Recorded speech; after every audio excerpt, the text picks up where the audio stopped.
Am I audible? Yes, yes, you are audible. Okay. Welcome to today's webinar on the role of emotional intelligence in your personal development from Empowerment Tech. My name is Serena Shehbaz and I'll be your host for today's session. Our vision is to empower individuals by enhancing their intellectual capabilities through essential life skills for holistic well-being, while steadfastly upholding Islamic ethical values and providing right technological tools focused on productivity, enhancement, and well-being. So, warmly welcome to our esteemed guest speaker, Mr. Umar Fayaz, a clinical psychologist and sports psychologist with 8 plus years of experience. He specializes in child psychology, sports performance, family therapy, and behavioral therapy. Let's welcome him as he shares his expertise on the role of emotional intelligence in our personal development. So, over to you, sir. जी अस्सलाम वालेकुम thank you madam for introducing me and ये आप लोगों का बहुत अच्छा एक इनिशिएटिव है I think where your sole purpose is to create awareness among the masses, and it's a good initiative.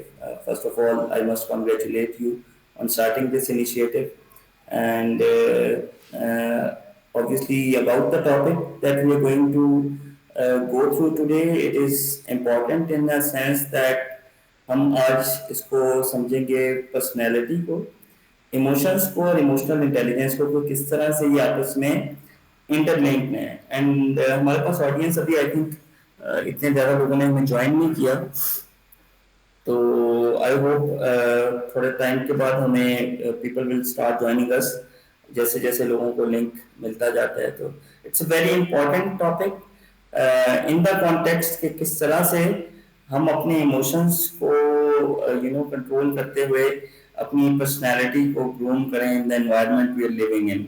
सो अच्छा, एक इम्पॉर्टेंट चीज है before we start the session, and that is I would like the session to be interactive. It shouldn't be like this that I am speaking and you guys are listening. तो I would want कि मेरी audience जो है वो vibrant हो और हमारा साथ साथ जो है वो टू वे इंटरेक्शन चलता रहे।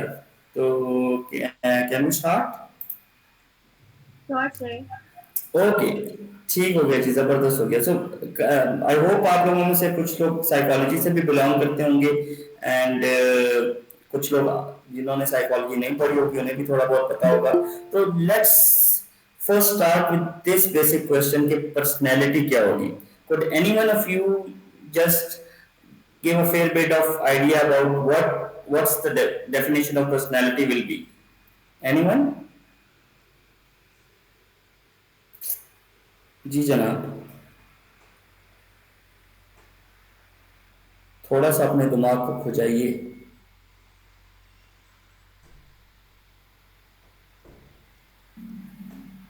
सेशन में इतने लोग हैं, I think anyone can give it a try on defining personality. फिर मैं स्लाइड की तरफ आता हूँ। But sir yes yes sir personality basically हमारे पास एक कॉम्बिनेशन होता है जिसके अंदर हम लोगों के लाइक ट्रेट्स होते हैं या पैटर्न्स होते हैं, और जो डिफाइन करते हैं हम लोगों के बिहेवियर को, थॉट्स को और फीलिंग्स को। जबरदस्त हो गया। और कोई?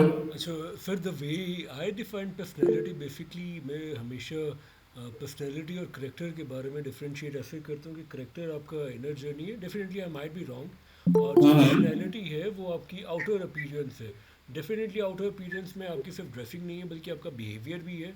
आपकी जो भी इनर जर्नी है वही उसकी जो प्रोजेक्शन है वही आपके आउटर है। तो जो आपकी हैबिट्स हैं वो तो आपकी आउटर अपीयरेंस ही है, आपकी आपका बात करने का स्टाइल, आपका सिचुएशन हैंडलिंग, वो जो सारी चीज़ें हो, अगर मेरा ख्याल है कि वो इस डोमेन में फॉल करती है। ठीक है, to some extent you are right. Next, anyone else?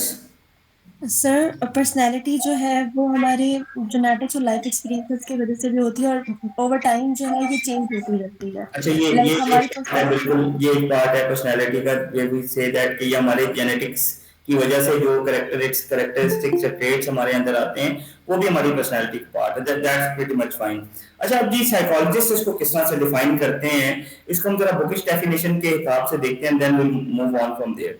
So personality actually consists of relatively stable and distinctive styles of, अब कौन कौन सी चीजें आ गई, thought, behavior and emotional responses that characterizes a person's adaptations to the surrounding situations. अब जरा अगर हम इस डेफिनेशन को डाइसेक्ट करें तो एक तो पहला पार्ट तो ये हो गया कि पर्सनैलिटी क्या है, रिलेटिवली स्टेबल और डिस्टिंक्टिव स्टाइल्स ऑफ थॉट है। क्या मतलब हुआ कि किसी इंडिविजुअल में जो उसके सोचने का अंदाज है या उसके बिहेवियर का अंदाज है, जो जो उसका इमोशनल रिस्पॉन्स है, वो क्या होगा, रिलेटिवली स्टेबल होगा, यानी कि over the period of time, for a longer duration of time, वो उस इंडिविजुअल में सेम एग्जिबिट हो रहा होगा। जैसे हम कहते हैं कि किसी ऑनेस्ट का जो किसी एक पर्सन का जो ट्रेट है वो ऑनेस्टी है, किसी एक पर्सन का जो ट्रेट है वो डेडिकेशन, हार्ड वर्क है, तो ये हम उसकी पर्सनैलिटी डिफाइन कर रहे हैं।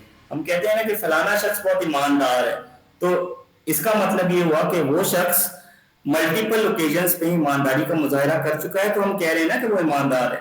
अब इसमें एक इंपॉर्टेंट एस्पेक्ट आ जाएगा कि पर्सनैलिटी जो है वो विद इन है इंडिविजुअल, यानी एक इंसान के अंदर लंबे अरसे के लिए वो कैरेक्टरिस्टिक सेम रहेंगे, but between two different individuals क्या होंगे, डिफरेंट होंगे। ऐसे ही है ना, एक बंदा ऑनेस्ट है तो दूसरा हो सकता है डिसऑनेस्ट हो, एक बंदा है जो हार्ड वर्किंग है, मोटिवेटेड है, तो दूसरा हो सकता है शायद इतना हार्ड वर्किंग और मोटिवेटेड ना हो, उसके कुछ और ट्रेट्स होंगे, कुछ और कैरेक्टरिस्टिक्स होंगे। तो ये हो गया डेफिनेशन किसकी, पर्सनैलिटी की। अब हम पर्सनैलिटी क्यों पढ़ना चाहते हैं, एक तो ये कि हम ये जानना चाहते हैं कि लोग किसी स्पेसिफिक वे में अगर बिहेव करते हैं तो वो क्यों ऐसा करते हैं, ऐसी क्या रीजंस हैं जिसकी वजह से वो किसी सर्टेन वे में बिहेव करते हैं।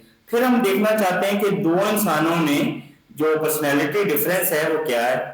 एक इंसान डेडिकेशन के साथ काम कर रहा है तो उसके क्या एनवायरमेंटल फैक्टर्स हैं या उसके क्या जेनेटिक फैक्टर्स हैं जिसने उसको इस डेडिकेशन की तरफ लाया, और जो नहीं कर रहा वो क्यों नहीं कर रहा। एंड फिर लास्ट हमारा पर्सनैलिटी को पढ़ने का मकसद क्या होगा कि हम चाहते हैं कि हम जो पास्ट में या जो अब तक पर्सनैलिटी को पढ़ चुके हैं, हम ये देखना चाहते हैं कि हम ऐसी क्या चीजें लेके आए हैं जिससे जो इंसानी शख्सियत है वो इम्प्रूव हो सके और आगे आने वाले टाइम्स में हम क्वालिटी ऑफ लाइफ को इम्प्रूव कर सकें। So this was personality and the different types of personality जो हमने डिस्कस की। किसी को यहाँ पे कोई क्वेश्चन है और we can move on, emotions की तरफ आ जाते हैं। अच्छा जी, according to American Psychological Association, emotions को पॉल एकमैन ने डिफाइन किया as a complex reaction pattern जिसमें तीन चीजें आ रही हैं फर्दर, एक्सपीरियंशियल, बिहेवियरल और फिजियोलॉजिकल एलिमेंट्स। एक्सपीरियंस वो जो एक पूरा एपिसोड होता है जो हम as a human being experience करते हैं इनसाइड ऑफ आवर, बिहेवियर वो जो हम जाहिरी तौर पे नजर आ रहा होता है, और physiological elements are all those involuntary actions जो कि खुद ब खुद कंट्रोल हो रहे हैं, जैसे आपका ब्लड प्रेशर, आपकी हार्ट बीट, आपका डाइजेस्टिव सिस्टम, ये सारी चीजें भी इमोशंस का पार्ट है। And according to Paul Ekman, basically throughout the human race और ह्यूमन कल्चर्स, 6 तरह के जो इमोशंस हैं वो आपको सिमिलर नजर आएंगे अक्रॉस ऑल कल्चर्स। इसमें कौन कौन से आ जाते हैं, फियर का इमोशन, डिस्गस्ट का इमोशन, एंगर, सरप्राइज, हैप्पीनेस और सैडनेस। ये इमोशंस का जो इजहार है, ये इमोशंस का जो एक्सपीरियंस है वो across the world in different cultures आपको सेम मिलेगा। यहाँ पे कोई दो राय है या कोई डिफरेंट ओपिनियन है कि नहीं, इन इमोशंस का एक्सप्रेशन डिफरेंट होता है? जी जनाब, नहीं, आगे चलें। हाँ जी, एक एक इसमें पॉइंट है। Yes please. इसमें कुछ जो साइंटिस्ट हैं वो 3 कैटेगरीज हैं जो मैंने इसको अंडरस्टैंड किया है कि जो एक कहते हैं कि 4 बेसिक इमोशंस हैं, बाकी कॉम्प्लेक्स हैं। सर आप अपना नाम बताइएगा। जी, मेरा नाम अब्बास हैदर है। जी जी अब्बास, आप आपका साइकोलॉजी का बैकग्राउंड है? जी, साइकोलॉजी को मैं पढ़ता हूँ। Emotional intelligence is my one of the area of interest. जबरदस्त जबरदस्त। जी सर, आप कुछ कह रहे थे, बोलिएगा। अब I will not be able to quote the names, but there are scientists जो ये कहते हैं कि there are basic 4 emotions, और एक कैटेगरी ऑफ साइंटिस्ट है जो कहती है 6 इमोशंस है, जैसे आपने एकमैन का जिक्र किया। हाँ and then there is another group जो कहता है कि 8 बेसिक इमोशंस हैं। ठीक है, ठीक है, उसमें उसमें बिल्कुल ऑब्वियसली थोड़े बहुत ओपिनियन चेंज हो सकता है कि कहीं पे कोई कह रहा है कि 4 बेसिक इमोशंस हैं, कहीं अब ये देखना जरूरी है कि वो बेसलाइन किन इमोशंस की बेस पे बात कर रहा है या किन रिसर्चेस की बेस पे वो बात कर रहा है, आइदर वो प्रूवन है। और with the passage of time obviously जैसे बाकी सब्जेक्ट्स इवॉल्व होते आए हैं तो साइकोलॉजी या इमोशंस का सब्जेक्ट भी जो है वो इवॉल्व हो रहा है। तो इमोशंस के बेसिक 3 कंपोनेंट्स हैं। बॉडीली अराउजल यानी कि जो आपका फिजियोलॉजिकल कंपोनेंट है, जिसको हमने ऑलरेडी डिस्कस किया कि जैसे आपका ब्लड प्रेशर हो गया, हार्ट बीट हो गई, आपका डाइजेस्टिव सिस्टम हो गया, all the involuntary actions control by your autonomic nervous system, ये बॉडीली अराउजल में आ जाएंगे। कैरेक्टरिस्टिक ओवर्ट एक्सप्रेशन यानी कि आप उस इमोशन का जो इजहार करते हो, जो बिहेवियर परफॉर्म करते हो, ये क्या है, बिहेवियरल कंपोनेंट है। और फिर सब्जेक्टिव या कॉन्शियस एक्सपीरियंस यानी कि आप उसको लेबल क्या देते हो, यानी कि अगर आपको डर लगा है और आप उसको फिर लेबल भी दे रहे हो अपनी कॉग्निशन में, अपनी सोच में, ये कह रहे हो कि क्या है जी मैं इस टाइम पे खौफजदा हूं, आपने उसको लेबल दे दिया। तो ये 3 तरह के इमोशंस के कंपोनेंट्स हो जाएंगे। अच्छा जी, ये हम डिस्कस कर चुके हैं। फिजियोलॉजिकल कंपोनेंट बेसिकली आपके ऑटोनॉमिक नर्वस सिस्टम के साथ लिंक्ड है और रिस्पॉन्सिबल है आपके फाइट और फ्लाइट रिस्पॉन्स को ये स्टिमुलेट करता है। So if you face a situation जहां पे यू नो इमोशंस आपके ओवरवेलमिंग हो रहे हैं, तो either you fight the situation और you fly away from that situation, depends. Now this is linked with the cognitive component as well. अब depends कि आपने उसको लेबल क्या किया अपने इमोशन को। मैं अगर खौफजदा हूं तो मैं ऑब्वियसली भाग जाऊंगा, अगर मैंने हिम्मत पकड़ ली है उस सिचुएशन में तो obviously I will fight that specific situation. अच्छा जी, और फाइट और फ्लाइट रिस्पॉन्स किसके रिजल्ट में आ रहा होता है, in the response to obviously perceived harmful event होगा, जिसको आपने परसीव किया कि ये इवेंट मेरे लिए हार्मफुल है, ये किसी ने अटैक किया है, ये मेरे सर्वाइवल के लिए थ्रेट है। तो ये अगेन वॉल्टर ब्रैडफोर्ड कैनन ने डिस्क्राइब किया फाइट और फ्लाइट रिस्पॉन्स को। अब हम देखना चाहते हैं कि अगर हम फाइट और फ्लाइट रिस्पॉन्स की डिफरेंशिएशन देखें with reference to our emotions, तो अगर तो हम सिंपैथेटिक यानी कि अगर हम अराउज हो गए हैं तो दैट इज फाइट, और पैरासिम्पैथेटिक अगर हम क्या कर रहे हैं, काम हो गए, रिलैक्स हो गए, तो दोनों सूरत हाल में हमारी बॉडी का जो ऑटोनॉमिक रिस्पॉन्स है वो डिफरेंट होगा। फॉर इंस्टेंस हम अगर आइज की बात करें तो जब हम फाइट करते हैं तो वो पिंपल्स हमारे डायलेट हो जाते हैं, और जब हम फ्ली अवे कर जाते हैं, रिलैक्स करते हैं, तो फिर हमारे प्यूपल्स जो हैं, पुतलियां जो हैं वो सिकुड़ जाती हैं। इसी तरह से टॉकिंग अबाउट सैलिवेशन, तो सलाइवा आपका डिक्रीज हो जाता है in the situation of fight, while in the situation of flight it increases. Skin आपकी पर्सपायर हो जाती है in the situation of fighting, यानी जब आप उस सिचुएशन को फाइट कर रहे हैं तो आपकी स्किन उस पर पसीना आ जाएगा। और on the other hand if you are flying away then your skin will dry. Respiration will increase when you are fighting, it will decrease when you're flying away. Heart rate will speed up when you be fighting, can decrease when you are relaxed or calm down. Digestion slow हो जाएगी जब आप sympathetic nervous system activate होगा, और speed up हो जाएगी जब आपका parasympathetic nervous system activate हो जाएगा। Adrenal glands fighting के सिनेरियो में आपको stress hormones को बढ़ा देते हैं, while with reference to parasympathetic arousal, तो तब आपका एड्रिनल ग्लैंड्स यानी कि जो स्ट्रेस हार्मोन है वो रिलीज क्योंकि ऑलरेडी हो चुके होते हैं तो वो काम डाउन होके डिक्रीज हो जाते हैं। और इम्यून सिस्टम की functioning when you are fighting, when you are in that situation, तो इम्यून सिस्टम आपका कमजोर हो जाता है, और जब आप रिलैक्स होते हैं तब आपका इम्यून सिस्टम इनहेंस हो जाता है, बढ़ जाता है। So these were the physiological components of your emotions. अच्छा जी, बिहेवियरल कंपोनेंट यही होगा कि अगर फॉर इंस्टेंस मुझे कोई मेडल मिला है या फिर वन समथिंग, तो उसका जो इजहार है या जो मेरी बॉडी लैंग्वेज है वो किस वे में मैं चीजों को दुनिया को दिखाता हूँ, वो क्या है, मेरा बिहेवियरल कंपोनेंट है। और बिहेवियरल कंपोनेंट इसलिए इंपॉर्टेंट है कि अगर मैं अपने इमोशंस का इजहार नहीं करूंगा तो वो अंदर ही अंदर रह जाएंगे, और जब वो चीज अंदर रह जाएगी तो ऑब्वियसली इसका मतलब है कि मैंने अपनी पर्सनैलिटी की किसी चीज को इनहिबिट कर दिया। तो what do you have to say, क्या हमें अपने इमोशंस का इजहार करना चाहिए? यहाँ पे एक और इम्पोर्टेंट बात भी मैं करूंगा। रिसर्चेस भी कुछ कह रही हैं। रिसर्च ये कह रही है कि जो बिहेवियरल रिस्पॉन्स है वो आपकी साइकोलॉजिकल वेलबींग के साथ भी बहुत ज्यादा इंटरलिंक्ड है। अगर आप अपने इमोशंस का इजहार नहीं करेंगे और उनको अंदर रखेंगे तो वो आपकी पर्सनैलिटी को नेगेटिव साइड पे लेके चली जाएगी, जिससे you can sir affected badly. जी जी। Sir majority of the time जो है we don't share our feelings और because we think that other person is not understanding us, और अगर हमने बोल भी दिया तो उनको लाइक उनको कोई वो नहीं होगा। तो I think majority of time people do this.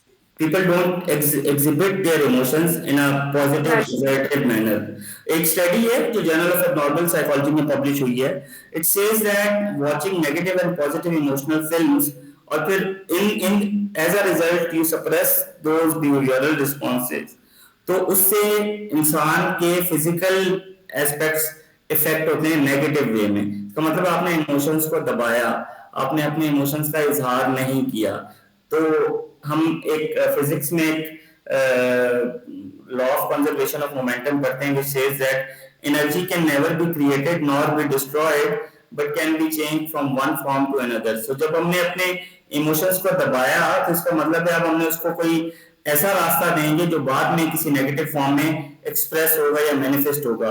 तो isn't it better कि when we are going through a certain emotion we should have that self awareness? आगे चल के जब हम सेल्फ अवेयरनेस को डिस्कस करेंगे डैनियल गोलमैन के पर्सपेक्टिव में, तो will have a deeper understanding कि हम अगर सेल्फ अवेयर हैं, पहली बात तो ये कि हमें सेल्फ अवेयर होना ही जरूरी इज एन इम्पॉर्टेंट एस्पेक्ट, कि मुझे अपने इमोशंस का पता हो कि कब मैं सैडनेस से हैप्पीनेस में जा रहा हूँ, हैप्पीनेस से ग्रीफ में जा रहा हूँ, ग्रीफ से गिल्ट में जा रहा हूँ, गिल्ट से एंगर में जा रहा हूँ।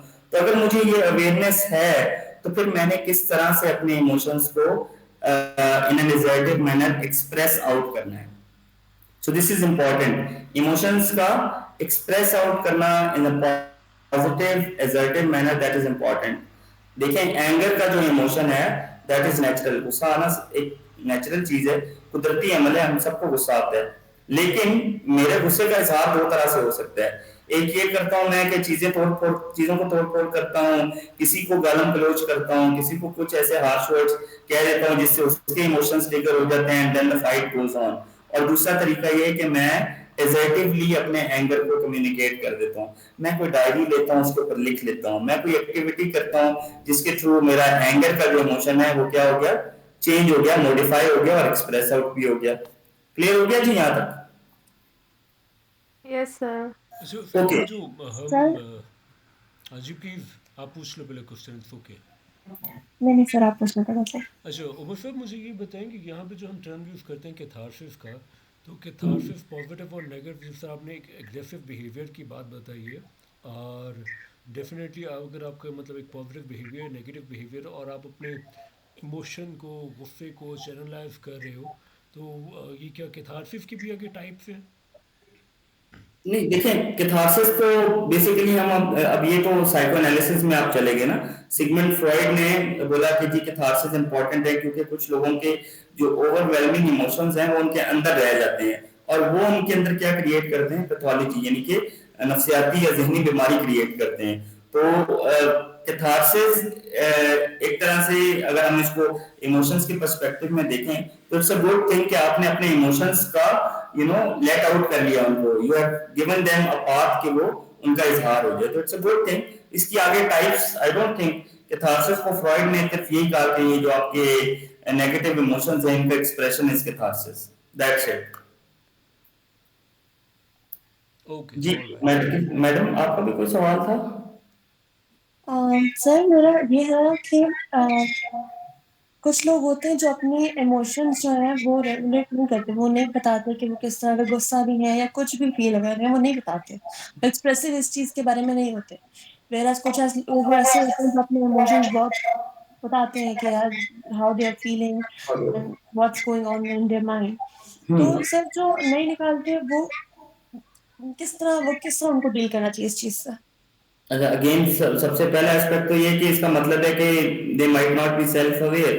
जब वो सेल्फ अवेयर ही नहीं है, उन्हें अपने इमोशंस का पता ही नहीं है, तो हमें उनके इमोशंस के बारे में we might need to educate them about how crucial this aspect of human beings is. किस तरह से वो उनकी पर्सनैलिटी को नेगेटिव वे में इफेक्ट कर सकते हैं। तो हम उनको साइको एजुकेट करेंगे पहली बात, उसके बाद हम उनके साथ प्रैक्टिस कर सकते हैं।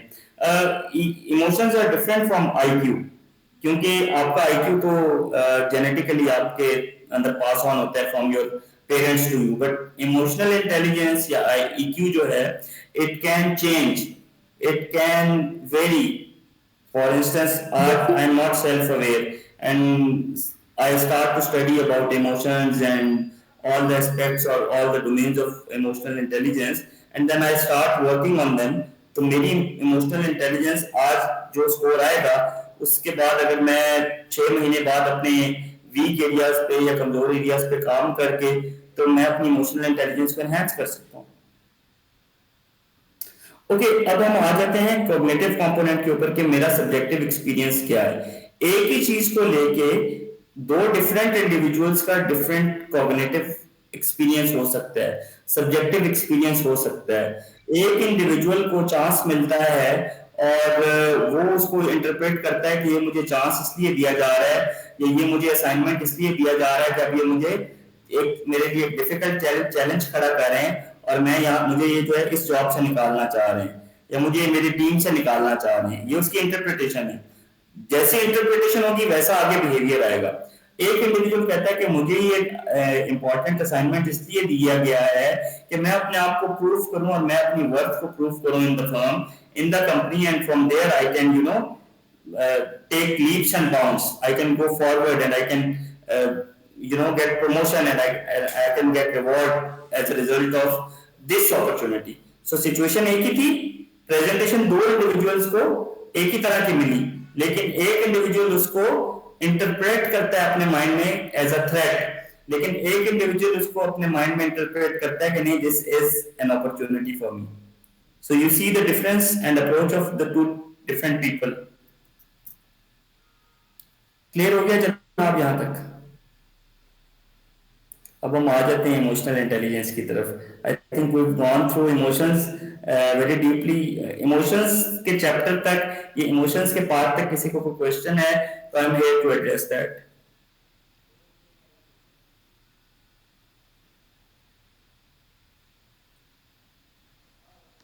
Okay, I think I should move forward. So emotional intelligence, इसको पहले मैं डिफरेंशिएट करूंगा आईक्यू से। आईक्यू के ऊपर डेविड वेस्लर एक साइकोलॉजिस्ट गुजरे हैं जिन्होंने इंटेलिजेंस टेस्ट भी बनाए हैं, उसके काफी एडिशन बनाए हैं। तो he says that intelligence quotient और IQ is an ability of a person to think rationally, act purposefully and to adapt to the given situation. ये है आईक्यू की डेफिनेशन। अच्छा, इमोशनल इंटेलिजेंस के ऊपर डैनियल गोलमैन ने बहुत काम किया हुआ है, he is an American psychologist. तो डैनियल गोलमैन कहते हैं कि इमोशनल इंटेलिजेंस क्या है जी? It is the capacity for recognising our own feelings and those of others, for motivating ourselves and for managing emotions well in ourselves and in our relationships. अब जरा अगर हम इस डेफिनेशन को डाइसेक्ट करें तो इसके 3 पार्ट्स हैं। पहला पार्ट तो ये कि मैं अपने और दूसरे लोगों के इमोशंस को या फीलिंग्स को समझ सकूं, फिर मैं अपने आप को और दूसरे लोगों को मोटिवेट कर सकूं, और लास्ट पार्ट ये है कि मैं अपने इमोशंस को अपनी जात के साथ, यानी कि इंटरपर्सनल रिलेशनशिप, जो मेरा सेल्फ टॉक मेरे अपनी जात के साथ है, मैं अपने अंदर अपने इमोशंस को मैनेज कर सकूं अच्छे से, और फिर उन रिलेशनशिप्स में जो कि मेरे करीबी हैं, it might be my friends, it might be my family members, it might be my work place, it might be anything in the environment जहां जहां मेरा इंटरेक्शन है। तो कौन से 4-5 डोमेन्स हो गए, कोई डिस्कस करेगा मेरे साथ, कोई रिपीट कर देगा? जी जनाब, कौन से 4-5 एस्पेक्ट्स हैं? पहला पार्ट अपनी फीलिंग्स को समझना, लोगों की फीलिंग्स को समझना, खुद को मोटिवेट करना, लोगों को भी मोटिवेट करना, और अपने इमोशंस को मैनेज करना with in my own self and in all the relationships that I have in the society. ठीक है, Daniel Goleman says at the end of describing this definition that इसके अंदर एबिलिटीज तो डिफरेंट है, लेकिन ये ऑलमोस्ट इक्वली बैलेंस कर देती हैं आपकी एकेडमिक इंटेलिजेंस को। यानी कि अगर ये आपका आईक्यू बहुत ज्यादा हाई है, 130 140 का आईक्यू आ रहा है और आपका ईक्यू लो है, तो then you won't be a successful person. अच्छा, अब इमोशनल इंटेलिजेंस को आगे डैनियल गोलमैन किस तरह से एक्सप्लेन करता है कि किस तरह से हम अपने आप को मोटिवेट करते हैं और परसिस्ट करते हैं किसी फ्रस्ट्रेशन के सामने। सिचुएशन फ्रस्ट्रेटिंग है, लेकिन मैं फिर भी अपनी एबिलिटीज को मैंने रखा हुआ है और मैं उस डायरेक्शन में एफर्ट करता जा रहा हूं, चाहे हालात मुश्किल हैं।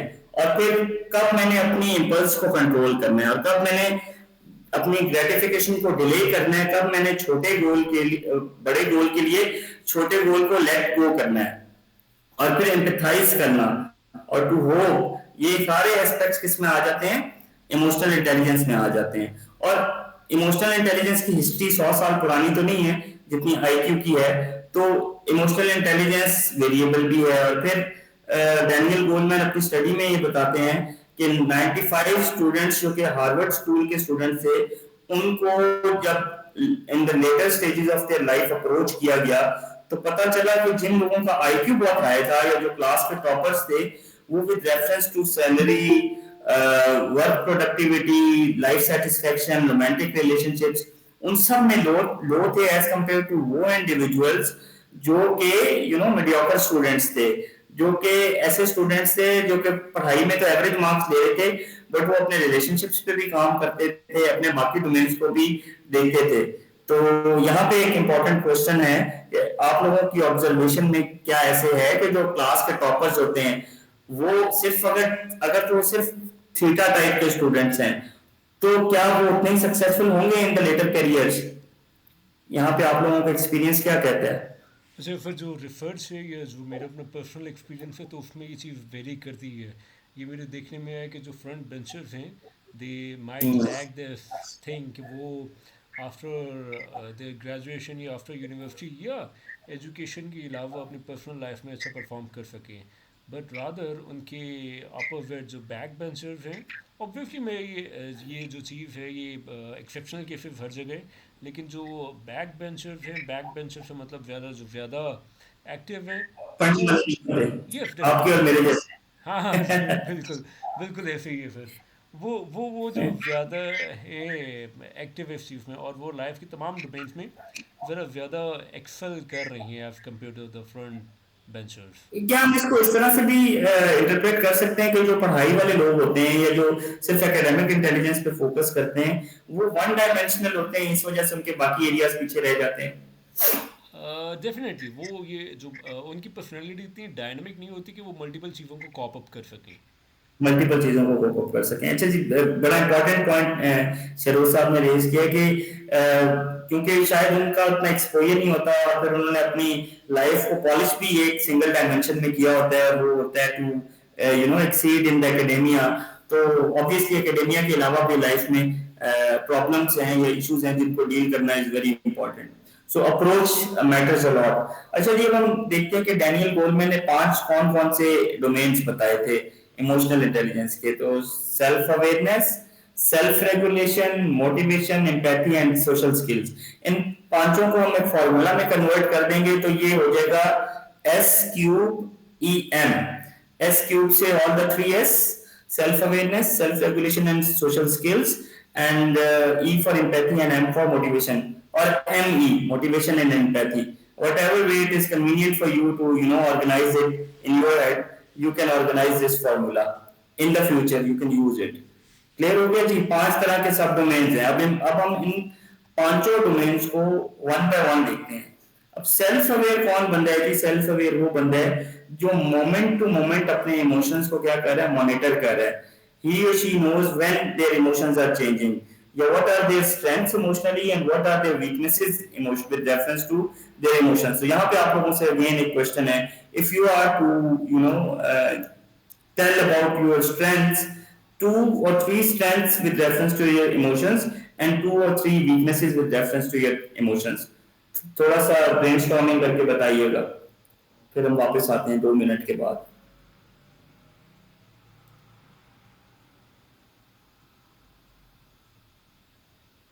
किसको अपने इमोशनल स्ट्रेंथ्स और वीकनेसेस का पता है जी, तो वो अच्छा सेल्फ अवेयर इंडिविजुअल होगा। अच्छा मैं यहाँ पे बस ऐड करूँगा when it comes to me, जो मैं यस। समझता हूँ डेफिनेटली जो मेरी स्ट्रेंथ है वो ये है कि मैं इन्वायरमेंट के साथ या लेट्स से मेरे इन्वायरमेंट में किसी के साथ मेरा इंटरेक्शन हो रहा है तो मैं अगर मेरा मूड है और मैं समझ रहा हूँ कि अगला इंस्पायरिंग पर्सनैलिटी है जिसे मैं सीख सकता हूँ तो मैं अपने आप को फ़ौरन अडॉप्ट कर लूँगा, ये मेरी स्ट्रेंथ है।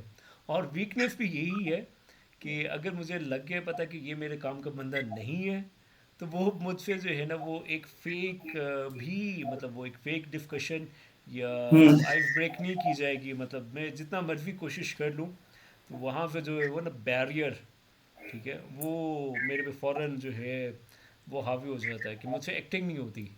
एक्टिंग नहीं होती, so this is in a way strength and weakness both for you. या डेफिनेटली। ठीक है, anyone else who can tell their strengths and weaknesses with reference to emotions? जी जनाब।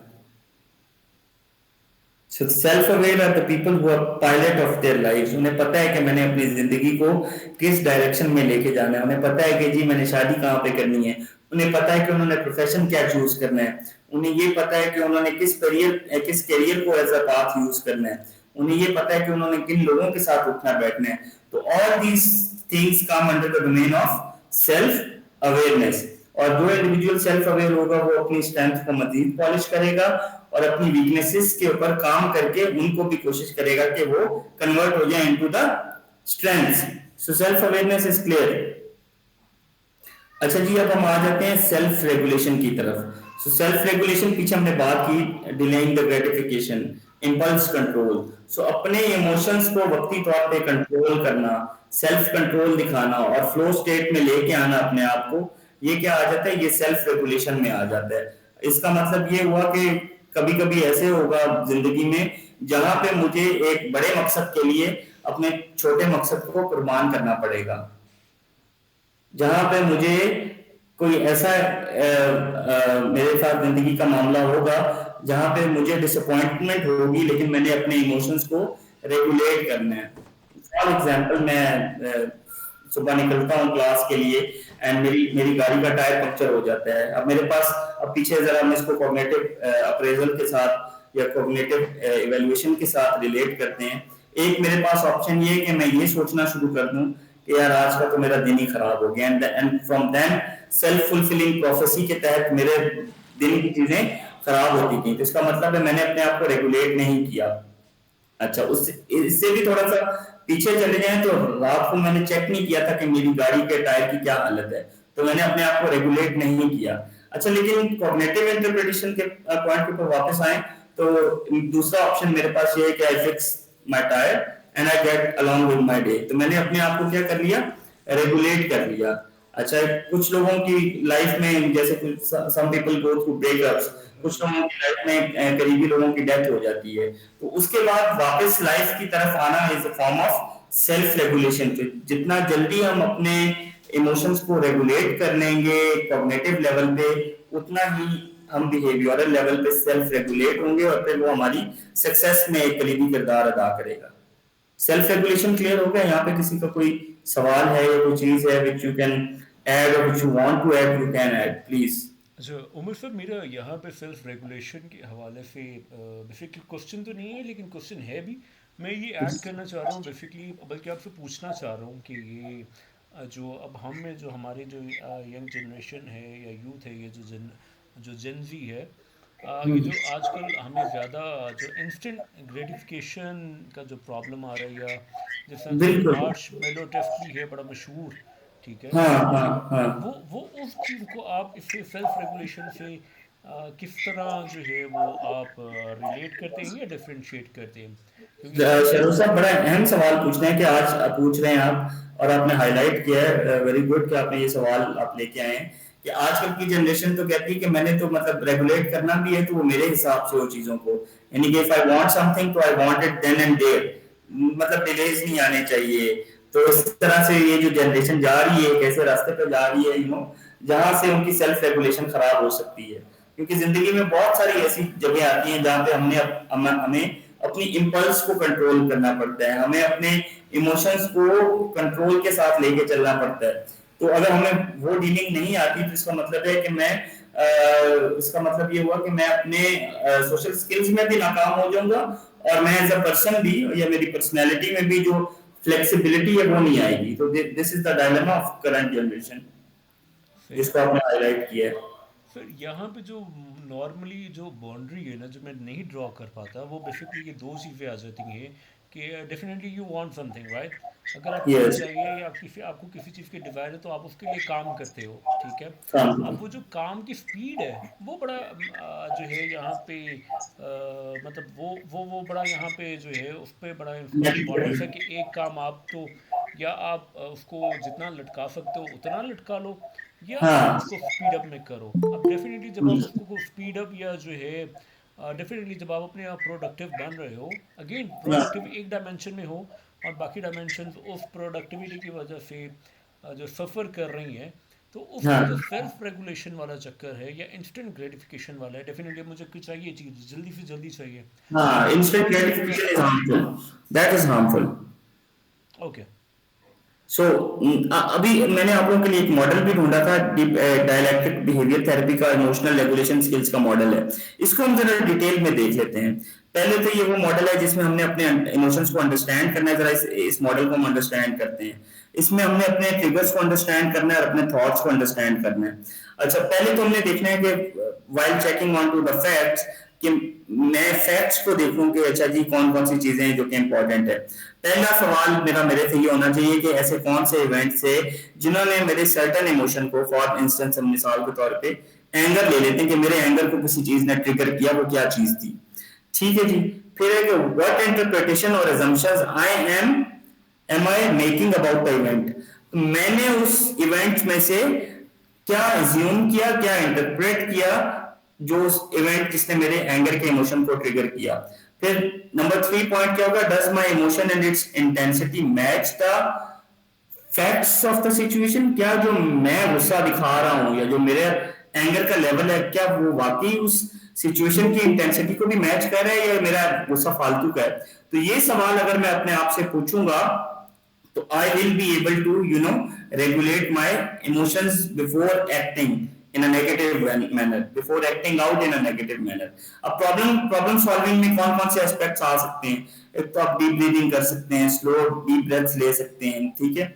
उसके अलावा what you can do is, what is the situation और problem, आप situation और प्रॉब्लम को अंडरस्टैंड करने के लिए जरा थोड़ा सा उसको डीपली एनालाइज कर सकते हैं। फिर what is your goal for solving the problem, आपका क्या गोल है, आप क्या टारगेट अपने माइंड में लेके बैठे हुए हैं उस स्पेसिफिक प्रॉब्लम को लेके। Are you problem oriented person और are you a solution focused approach person. तो ये सारी चीजें जो है ये आपको प्रॉब्लम सॉल्विंग की तरफ या उस इमोशन को एक एक पॉजिटिव मैनर में, एक न्यूट्रल मैनर में उसको आपका इजहार करने में या आउटलेट करने में हेल्प करेगी। तो अब हम देखते हैं कि इसके एबीसी मॉडल को देख देते हैं। ए क्या है, accumulate your positive emotions. B is build mastery. C is cope ahead of time with emotional situations or emotional triggers. अब accumulate positive emotions में कौन कौन सी चीजें आ जाती हैं, आपके शॉर्ट टर्म गोल्स आ जाते हैं, आपके प्लेजेंट इवेंट्स आ जाते हैं जिनको आप एक्सपीरियंस करते हैं और वो आपने करने हैं विद रेफरेंस टू माइंडफुलनेस, ठीक है। फिर लॉन्ग टर्म गोल्स आ जाते हैं, फिर आप चेंजेस उसमें लेके आते हैं so that positive events will happen more often in the future, ठीक है। अच्छा, बिल्ड मास्टरी। अब मास्टरी क्या है कि आपको अपने, क्योंकि आपको पता है कि आपके क्या क्या ट्रिगर्स हैं, तो फिर आपको अपने इमोशनल कंट्रोल का भी पता चल जाएगा। तो वो आपने with the passage of time, event bye event, आपने अपने इमोशंस की रेगुलेशन को मास्टर करना है। और cope ahead of the time क्या है, with reference to emotional situation, यानी आपको पता है कि कोई इंसान आपके लिए एज अ ट्रिगर साबित होता है या कोई सिचुएशन आपके लिए एज अ ट्रिगर साबित होती है, तो may be you can change that situation, may be you can alter your interpretation about that specific event or whatever your coping mechanism is। आपने अपने coping mechanism को enhance करना है। आपके पास ऑप्शंस होने चाहिए कि कोई भी ट्रिगर जो है वो आपसे नेगेटिव इमोशन को सामने लेके ना आए और इंस्टेड आप उस सिचुएशन को पॉजिटिव मैनर में एक आरामदेह तरीके से डील कर लें। So I hope this model is helpful for you all. I'll share these slides with Shahrukh sir and Shailesh, you can share with the participants. Sure sir. अच्छा जी, अब हम आ जाते हैं मोटिवेशन के ऊपर। मोटिवेशन ये है कि you direct your emotions in the service of some goal. For instance, if someone wants to become a doctor, तो उसके लिए क्या पाथवे है? ऑब्वियसली ही और she will have to get more than 90% marks in their intermediate, and then they have to clear the entry test, and then they have to spend 5 years clearing all the modules। अगर वो कहीं पे भी इनमें से lag कर जाएगा तो उसका मतलब है कि उसके पास वो गोल एंड गोल था नहीं, तो उसने अपने इमोशंस को उस गोल की सर्विस में तहरीक नहीं दी, एक्शन नहीं किया। तो मोटिवेशन दो तरह की होती है, एक इंट्रिंसिक मोटिवेशन होती है और एक एक्सट्रिंसिक मोटिवेशन होती है। तो intrinsic motivation is something that comes with in my self. जैसे मैं कहता हूँ कि मैं डॉक्टर इसलिए बनना चाहता हूँ कि I want to serve the humanity, whatever my purpose of getting my emotions into a specific domain of life. और एक्सट्रिंसिक मोटिवेशन ये कि मैं डॉक्टर इसलिए बनना चाहता हूँ कि कल को मैं डॉक्टर बन जाऊंगा तो मेरा नाम होगा, पीपल विल कॉल मी कि ये एक फेमस कार्डियोलॉजिस्ट है, ये एक फेमस साइकियाट्रिस्ट है, ये साइकोलॉजिस्ट है। तो ये क्या है? ये एक्सट्रिंसिक मोटिवेशन है। जितने भी आउटसाइड फैक्टर्स मुझे किसी काम के लिए तहरीक देते हैं वो आपकी एक्सट्रिंसिक मोटिवेशन हो जाएगी। Whatever intrinsic motivation you have, whatever inside ability you have, या व्हाटएवर आपको वो जो पुश मिलता है आपके अंदर से, वो किस में आ जाता है? इंट्रिंसिक मोटिवेशन में। सो वी हैव डन कितने? Self awareness, self regulation, motivation, empathy. Before we discuss empathy, I would want कि आप लोग एक वीडियो देखें जो कि मैं अभी चलाने लगा हूं एम्पैथी पे। Can you see the video? नहीं सर, अभी आपकी वीडियो शो नहीं हुई। Okay, Sir, we have a question in our chat box. I will come to the question. First, I want to play the video. Okay, sir, sure. Now, can you see the video? Yeah, definitely, we can see the video. Yes, sir. We do not practice. Just a second.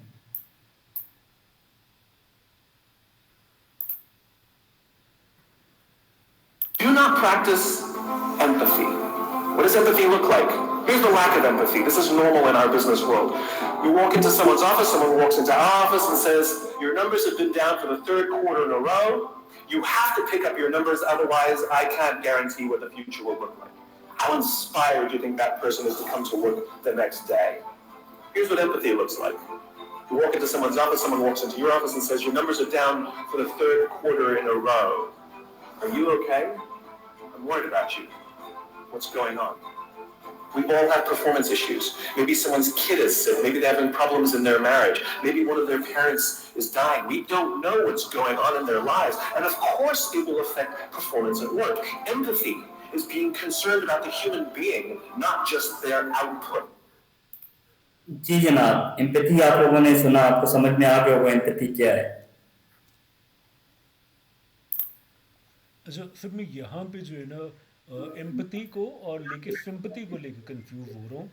हाँ, मैं वो sympathy को recall नहीं कर पा रहा कि empathy तो ये है कि आप अगले के शू में अपने आप को फिट करके देख रहे हो, अगले के सर्कमस्टांसेस में अपने आप को रख के देख रहे हो, लेकिन what is sympathy then?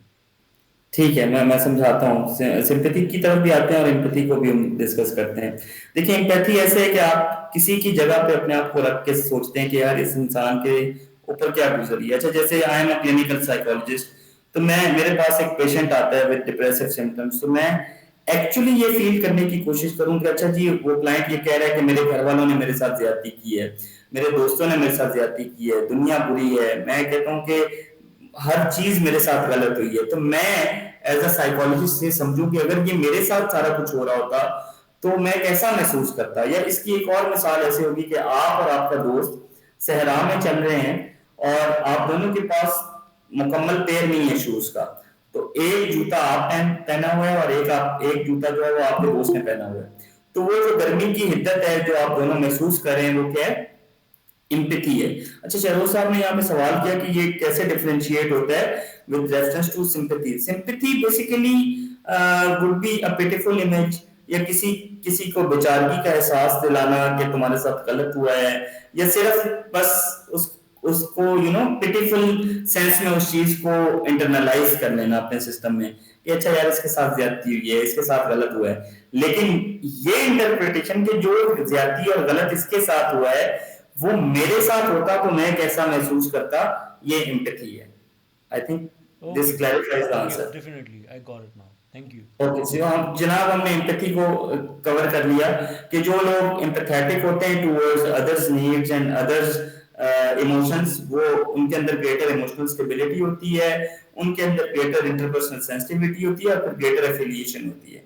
So being empathetic होना इज अ ब्लेसिंग। अगर आप एम्पैथाइज नहीं कर सकते किसी के साथ तो then I think you need to work on your overall personality and emotions as well. अच्छा जी, लास्ट डोमेन ऑफ सोशल जो इमोशनल इंटेलिजेंस है वो सोशल स्किल्स है। इसको मैं आपको समझाने के लिए डैनियल गोल्डमैन की ही किताब में डैनियल गोल्डमैन लिखते हैं कि एक बड़ा हेल्दी और चबी सा बच्चा होता है जो कि फुटबॉल फील्ड में कुछ फुटबॉल प्लेयर्स को खेलते हुए देख रहा होता है। तो जब उनकी ब्रेक होती है या रिसेस होती है उसमें वो आते हैं नियर द फेंस, तो बच्चा उन्हें कहता है कि teach me how to play football. Because बच्चा तो बहुत मोटा और हेल्दी होता है, तो वो जो फुटबॉलर्स होते हैं वो उसको बहुत क्रिटिकल नजरों से देखते हुए कहते हैं कि do you think you are going to play football with us, have you seen your body, have you seen yourself, you are so fat, how are you going to play football with us. तो वो बच्चा बहुत composed और cool रहते हैं। I'm not, I'm not very fit, and I've put on a lot of weight. I'm not very good at playing football, but I play guitar. So how about it that we make a deal? I teach you guys how to play guitar, and then you can teach me how to play football, and resultantly my fitness will also improve. So if you see all this situation, ये ऐसी situation थी जहाँ पे उस बच्चे को एक ऐसी सोशल सिचुएशन का सामना था वेयर उसके इमोशंस को इन अ वे चैलेंज किया गया, उसको क्रिटिसाइज किया गया, लेकिन उसने अपने आप को कंपोज रखते हुए उस सोशल सिचुएशन को ऐसे पॉजिटिव वे में हैंडल किया कि वो भी नहीं ऑफेंड हुए और बच्चे का काम भी निकल गया। सो आई थिंक क्लियर हो गया होगा कि सोशल स्किल्स क्या है। इसी तरह से सोशल स्किल्स हमारे रोजमर्रा के मामलात में जो हम जिन मामलात से गुजरते हैं वहां पे हम अपने इमोशंस को ट्रिगर किए बगैर, किसी के ऊपर गुस्सा हुए बगैर अपनी बात निकलवा देना would be coming in the domain of social skills। तो जनाब ये पांचों डोमेन समझ में आ गए हैं सबको। So here we have something for you, let your emotions reign। तो reign का क्या मतलब है? recognize, accept, investigate and nurture। सबसे पहला पार्ट क्या है कि आपको पता होना चाहिए आपके इमोशंस क्या हैं, वो क्या हैं, उनको आप एक्सेप्ट करें, फिर इन्वेस्टिगेट करें कि मैं अगर इसमें कोई बेहतरी कर सकता हूँ या कोई चीज ऐसी है जो कि लैग करी है तो उनके ऊपर काम करूं और फिर मैं उनको नर्चर करूं, उनकी परवरिश करूं। So this is rein of your emotions. So we all must our emotions rein, let them rein. Is that important? अगर हम अपने इमोशंस का बहाव रोक देंगे तो आपको लगता है कि वो हमारी पर्सनैलिटी को पॉजिटिव वे में ग्रूम करेंगे? सर मेरा नहीं ख्याल। इट डिपेंड्स कि जो आपके इमोशंस हैं वो किन के लिए आप जो है उनका फ्लो जो है वो रोक रहे हो। जाहिर सी बात है आपके सराउंडिंग में आपके डिफरेंट लोगों के साथ इंटरेक्शन हो रहा है समटाइम्स डेफिनेटली, और वो अगेन ये तो सिचुएशन पे डिपेंड करता है। ठीक है। अच्छा शहरों साहब यहाँ पे एक सवाल है। जी सर। अच्छा एक तो उन्होंने कहा कि सोशल स्किल्स रिपीट कर दें कि जो आपने बच्चे की स्टोरी बताई है, कोई बताएगा जी मैंने सोशल स्किल्स की क्या स्टोरी रिपीट बताई थी बच्चे के बारे में? एनीवन जो कि सेशन ले रहा है, आप लोगों में से कोई बताना चाहेगा?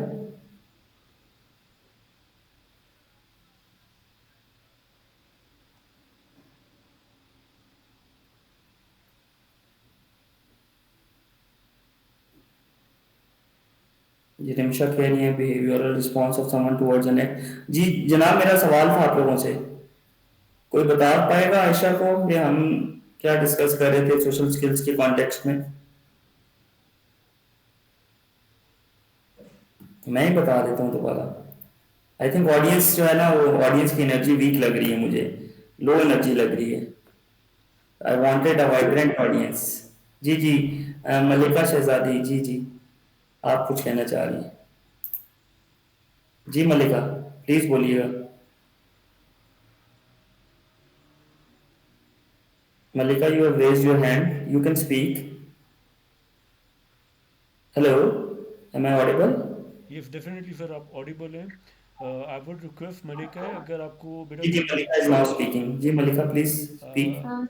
जो सोशल स्किल्स के बारे में हमने बताया था कि बेसिकली वो जो स्टूडेंट बच्चा था उसने बोला था कि उन प्लेयर्स से कि आप मुझे फुटबॉल प्ले करना मतलब सिखा सकते हैं, तो उन्होंने कहा था how it is possible for you. तो उसने उस सिचुएशन को इस तरह से हैंडल किया था कि it is possible for in this moment कि मैं आपको गिटार सिखा सकता हूँ और आप मुझे फुटबॉल को सिखा हाँ, सकते उसने उनके साथ डील की कि मैं आपको गिटार सिखाता हूँ, आप मुझे फुटबॉल सिखा दें, तो हम दोनों का काम हो जाएगा। तो हैं। उन्होंने इस तरह से इस डील को यू नो फिनिश किया। अच्छा जी आयशा, ये अच्छा मल्लिका, आप ही कुछ कह रही थी, आपका सवाल था। I know the peoples who are hypocritic, I know the reality and don't want to talk to them. So it is the basically sometimes difficult to manage. So what should I do? अच्छा मल्लिका, आप अपना सवाल जरा repeat करें, मुझे इस तरह से आपका सवाल समझ नहीं आया, आप क्या कहना चाह रहे हैं? कि आप जानती हैं कुछ लोग हिपोक्रेट्स हैं और आपको उनकी रियलिटी पता है और आप उनसे बात नहीं करना चाहते, तो फिर आपका अल्टीमेट क्वेश्चन क्या है अगर आप उनसे बात नहीं करना चाहते तो?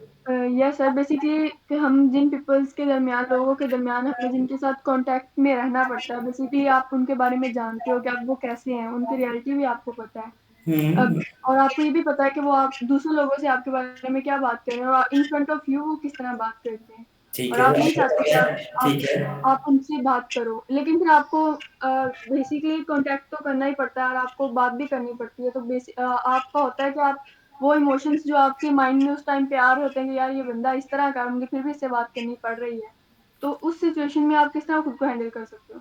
बहुत बहुत अच्छा सवाल किया आपने। और हम अपने डे टू डे इंटरेक्शन में इस तरह के लोगों के साथ हमारा आमना सामना होता है, मतलब जिनकी रियलिटी भी हमें पता होती है, हमें ये भी पता होता है कि ये स्टैप अराउंड कर रहा है मेरे बारे में या ये मेरे बारे में नेगेटिव सोचता है, but due to certain environment issues या due to certain environmental demands आपको उन इंडिविजुअल्स के साथ एक लिमिटेड लेवल का इंटरेक्शन रखना चाहिए।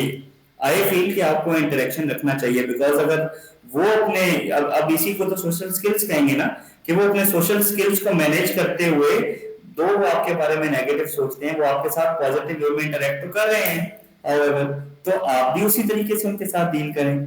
सो this is known as social skills, that's important. तो फिर आप भी उसी मैनर में उनके साथ डील करें, just deal with the situation जब तक वो आपके साथ हैं, and then let them go, set them free. Sir definitely मेरा ख्याल है कि यहाँ पे हर एक बंदे की लाइफ में कुछ लोग ऐसे होते हैं, डेफिनेटली आपकी दोस्त बहुत ज़्यादा लिमिटेड होंगे, कुछ आपके एक्वेंटेंस होंगे, बहुत सारे ऐसे लोग होंगे जिनके साथ आप सलाम दुआ कर सकते हो, बहुत सारे ऑब्वियसली। ऐसे लोग हैं जिनके साथ आप खाना खा सकते हो, उन लोगों के साथ आप आउटिंग नहीं कर सकते, और जिनके आउटिंग साथ नहीं आप आउटिंग कर सकते हो। अब डेफिनेटली ये हर एक लेवल पर सब लोग सेम लेवल के तो नहीं हो सकते आपकी लाइफ सब में। लोग सेम लेवल के नहीं हो सकते और सब लोग हमारी मर्जी के मुताबिक नहीं हो सकते, so we just have to deal with them in an effective manner. Definitely. जनाब, इंपॉर्टेंस ऑफ ईक्यू और ईआई क्या है? कुछ रिसर्चेस ये कहती हैं कि जो आपका आईक्यू है वो सिर्फ आपको 20% सक्सेसफुल बनाता है, while remaining 80% of your success is dependent upon your emotional quotient. So have a mixture of all the 5 emotional intelligence के जो हमने एस्पेक्ट्स डिस्कस किए हैं वो हमारे अंदर होने चाहिए, उनको हम पॉलिश करते रहें, अपने इमोशंस की नेगेटिविटीज को हटा के उनको पॉजिटिव मैनर में हम एग्जिबिट करते रहें, so that we can get ourselves in the right direction. अच्छा जी, कुछ रिसर्चेस ये भी बताती हैं कि जो 50% ऑफ वर्क सेटिस्फेक्शन है वो डिटरमिन हो रही है एक एम्प्लॉयर के उसके बॉस के साथ रिलेशनशिप्स के ऊपर डिपेंडेंट है। आप लोग बहुत से बात ये स्टेटमेंट सुनते होंगे कि यार एक इंसान जो है, फलाना इंसान इतना काबिल नहीं है, वो बस अपनी सोशल स्किल्स की वजह से कामयाब है। तो सोशल स्किल्स क्या है? इमोशनल इंटेलिजेंस का ही पार्ट है ना। तो इसका मतलब है कि वो इंडिविजुअल इमोशनली इंटेलिजेंट है। हम ये नहीं कहेंगे कि वो मुनाफिक है या वो बेरुपी है। वी कैन से दैट कि उस इंडिविजुअल के अंदर फलाना XYZ जो भी है उसके सोशल स्किल्स इतने शार्प हैं कि उसने अपने रिलेशनशिप्स अच्छे रखे हुए हैं हर जगह। तो दिस इज अ स्किल। अच्छा जी, अब हम आ जाते हैं जेंडर डिफरेंसेस देख लेते हैं। जिन मेल्स के अंदर आईक्यू हायर होता है तो वो एम्बिशियस होते हैं, प्रोडक्टिव होते हैं, प्रेडिक्टेबल होते हैं, अनट्रबल्ड होते हैं अबाउट कंसर्न्स अबाउट देमसेल्व्स, वो क्रिटिकल और सेल्फ कॉन्शियस होते हैं, लेकिन उनके अंदर सेक्सुअलिटी को लेके अनइजीनेस होती है, सेंसुअल एक्सपीरियंस को लेके अनइजीनेस होती है, और वो इनएक्सप्रेसिव होते हैं और डिटैच्ड होते हैं, इमोशनली वीक होते हैं और कोल्ड होते हैं।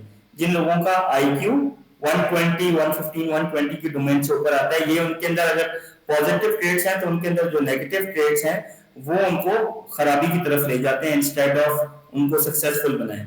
इसी तरह से हम उन फीमेल्स को डिस्कस करें जिन फीमेल्स का आईक्यू हायर होता है, तो उनके अंदर इंटेलेक्चुअल कॉन्फिडेंस तो होगा, फ्लुएंट होंगी with their thoughts, intellectual matters को वैल्यू देंगी, लेकिन on the negative hand of the coin, negative side of the coin we can say कि उनके अंदर एंजाइटी की तरफ प्रोननेस होगी, रुमिनेशन यानी ओवरथिंकिंग, और hesitate to express out their anger openly. अब जिस इंसान ने अपना एंगर सप्रेस कर लिया तो इसका मतलब है वो अपनी पर्सनैलिटी को डैमेज कर रहा है।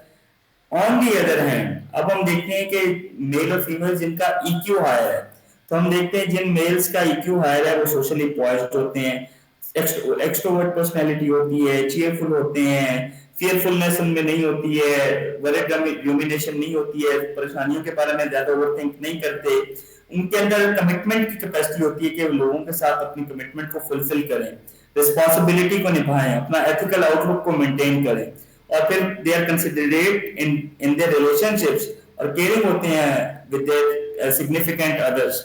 उनकी इमोशनल लाइफ रिच होती है और अप्रोप्रिएट होती है, और जो इंडिविजुअल इमोशनली अपने साथ सुकून में है वो लोगों को भी तंग नहीं करेगा, जिस सोशल यूनिवर्स में वो रह रहा है उस यूनिवर्स में भी वो लोगों को तंग नहीं करेगा और एक पॉजिटिव एनवायरनमेंट को प्रमोट करेगा। अच्छा, emotionally intelligent women are assertive, they express their feelings directly, feel positive about themselves, उनके लिए लाइफ में एक मीनिंग होता है। उसी तरह से जैसे मेल्स होते हैं वो भी आउटवर्ड और एक्सट्रोवर्टेड होती हैं और अपनी फीलिंग्स को अप्रोप्रिएटली बता सकती हैं, स्ट्रेस को अच्छे तरीके से अडेप्ट कर सकती हैं। तो ये जो उनका सोशल पॉइज है उनको नए लोगों को मिलने के लिए उनके साथ है वो हेल्पफुल होता है, वो कंफर्टेबल होती हैं एनवायरनमेंट को एक्सप्लोर करने को, नए लोगों के साथ इंटरेक्ट करने में, नई जगहों को एक्सप्लोर करने में। तो ये सारी चीजें फीमेल्स की हाई होंगी जिन फीमेल्स में इमोशनल इंटेलिजेंस से इमोशनल क्वोशंट हाई आएगा। अच्छा जी, अब ये बड़ा इंपॉर्टेंट सवाल है आप लोगों से। हमने पीछे बात की थी बेसिक इमोशंस की, तो सबसे जो इम्पोर्टेंट इमोशन है या सबसे जो important emotional life with the reference to our senses, वो कौन सी सेंस में आपकी इमोशनल लाइफ है? कोई बता पाएगा? मैं अपनी स्लाइड पे बाद में चलता हूँ। अच्छा, फिर थोड़ा सा अगर इसको थोड़ा सा एक्सप्लेन करें तो माइट भी पॉसिबल कि मैं आपके क्वेश्चन को कैच कर पाऊँ। अभी मैं कैच कर नहीं पाया असल में। मेरा सवाल ये है कि आउट ऑफ आवर 5 सेंसेस कौन सी ऐसी सेंस है जिसमें हमारी इमोशनल लाइफ को मैच्योर करती है? Self awareness? नहीं शेरों साहब, मैं सवाल 5 सेंसेस की बात कर रहा हूँ, जो हमारी 5 सेंसेस हैं। ठीक है, 5 सेंसेस, जनरल 5 सेंसेस, राइट। जो हमारी 5 सेंसेस अल्लाह ने दी हुई हैं, उन 5 सेंसेस में से कौन सी ऐसी सेंस है जो कि आपकी इमोशनल लाइफ को रिच करती है, एनरिच करती है? सबसे इंपॉर्टेंट कौन सी है? Okay, this is a tricky question, I must say. Yes. जी जनाब, बताएं कौन ये रिस्क लेगा? सर मेरा ख्याल है कि तुक्का लगाएं जी, तुक्का लगाएं। आंखें? Sir listening. अच्छा ठीक है, और कोई बताए? Sir I think sense of touch. अच्छा जी ठीक है, और कोई बताए? ओके, तजम्बुल ने कहा है कि सुनना बहुत ज़रूरी है, सुनना मतलब हेयरिंग। मलिका शहजादी ने कहा है कि आई होप कि मैं नाम सही प्रोनाउंस करूँ, उसने कहा देखना बहुत ज़रूरी है। मतलब जो जनाब ये जिसको मैं हाईलाइट कर रहा हूँ ना, ये बहुत ज़रूरी है। जो सबसे एंशिएंट रूट है ऑफ आवर इमोशनल लाइफ वो lie occurring in the sense of smell. जो अल्फैक्टरी लोब है वो एंशिएंट सेंटर है ऑफ योर इमोशंस, और वहां से इमोशंस इवॉल्व हुए। सबसे पहली लेयर स्मेल करती है, फिर वो सॉर्ट आउट करके कैटेगरीज में डालती है कि अच्छा ये जो खाना मेरे सामने पड़ा हुआ है ये एडिबल होगा नहीं होगा। अब आप किसी एनवायरनमेंट में भी जाते हैं तो कोई ऐसा इन्वायरमेंट है जहाँ पे आपको बहुत बुरा ऑर्डर अडोर आ रहा है, बड़ी बुरी स्मेल आ रही है, तो आपका मूड नहीं वो खराब कर देगी वो जगह। अच्छा, यहाँ पे मैं और कंफ्यूज हो गई। यहाँ पे वर्ड एंशियंट का है और आपने इम्पोर्टेंट की बात की थी। डेफिनेटली अगर मैं कुछ ऐसा देखूंगा, ठीक है, हम्म कि क्योंकि वो शायद माइट भी पॉसिबल कि एयर स्मेल करने से पहले अगर मैं देख के, लेट्स से मेरे 2 फुट पे एक चीज़ पड़ी है, माइट भी हम्म पॉसिबल कि मैं उसकी, मेरी हेयरिंग सेंस इतनी अच्छी नहीं है कि उसकी जो फ्रेगनेंस है, जो भी उसका ऑरा है, मैं उसको स्मेल कर सकूं। लेकिन मैं हम्म क्योंकि 2 फुट के फासले से या मैं किलोमीटर के फासले से भी अगले को देख के, माइट भी हम्म पॉसिबल कि मेरा फ़ौरन मूड स्विंग हो जाए। अच्छा, ठीक है। आप भी सही कह रहे हैं, लेकिन जो डैनियल गोलमैन कह रहा है वो ये कह रहा है कि वो एंशियंट की बात कर रहे हैं, इम्पोर्टेंट की तो शायद इसको हम इम्पोर्टेंट भी कंसिडर कर सकते हैं, but with reference to the Daniel Goleman study हम ये कहेंगे कि एंशियंट रूट जो है वो इमोशनल लाइफ की कहाँ पे आपकी सेंस ऑफ स्मेल में है। एक एक बिरयानी है जो शरो साहब आपको दिखने में अच्छी लग रही है, लेकिन उसकी स्मेल नहीं आ रही, आपको उसका अरोमा नहीं आ रहा, आपको खाने का दिल करेगा? वही है।